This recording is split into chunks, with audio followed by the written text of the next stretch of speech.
தைரியத்துடன் நடப்பவர்களுக்கு என் வெற்றியருள் எப்போதும் துணையாக இருக்கும். அஞ்சாத இதயத்தில் நான் தீபமாக எரிகிறேன். என் வேலின் ஒளி இருளை அறுக்கும். என் அருள் சந்தேகத்தை அகற்றும். என்னை நினைத்து ஒரு அடியெடுத்து வைக்கும் ஆன்மா வீணாக திரும்பாது. நீ எடுத்து வைக்கும் ஒவ்வொரு நல்ல எண்ணமும் தர்மத்தின் விதையாக மண்ணில் விழுகிறது. காலம் வரும்போது அது அருளின் மரமாக வளரும். உன் உள்ளம் கலங்கும் வேளையில் மலைச் சிகரத்தை நினை. அங்கு வீசும் காற்றைப் போல என் சந்நிதி உன்னை தொடும். அமைதியில் நான் பேசுகிறேன்.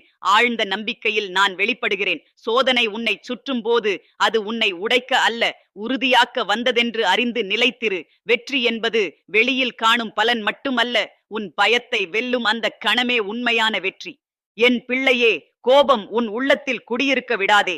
அது உன் ஞானத்தின் வாசலை மூடும். கருணை கொண்ட பார்வை உன்னை எனக்கு சமீபமாக்கும். பிறரின் துன்பத்தை உணரும் இதயம் என் ஆலயமாகும்.